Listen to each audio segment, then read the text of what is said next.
መጠን ያለው እና ሰዎች በጣም ሼር ያደርጋሉ ከዚህ ቻናል ማለት ነው። እና ሀቂቃ ዳዕዋ ነው ነገርየው። ዝም ብሎ ላይክ ብር መስራት አይደለም። ዩቲዩብ ላይ ዳዕዋ ነው። ሰዎች ላይ በደንብ ተአሱር ማድረግ ችሏል ከአላህ ጋር።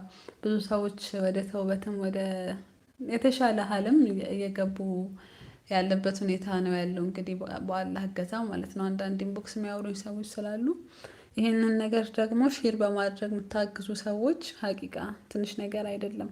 ምናልባት እናንተ ሼር ባደረጋችሁት ይሆናል ሰሟን ደርሶት የተሻለ ሁኔታ ላይ እንዲገባ አላህ የከፈተለት እና ሼር ማድረግ በጣም ሀቂቃ በጣም ትልቅ ስራ ነው። ቪዲዮን እንደ መስራት በቃ መስራት ላይ የሚለፋውን ያህል ያኛው ደግሞ ሞር ትልቁ ነገር ነው ማድረሱ ማለት ነው። ተሰርቶ ብቻ ቢቀመጥ ምንም ማለት አይደለም። ግን ላይክ ኮመንት በተደረገ ቁጥር ሼር በተደረገ ቁጥር በጣም ለብዙ ሰው ይደርሳልና ለብዙ ሰው በደረሰ ቁጥር ያኔ ነው በጣም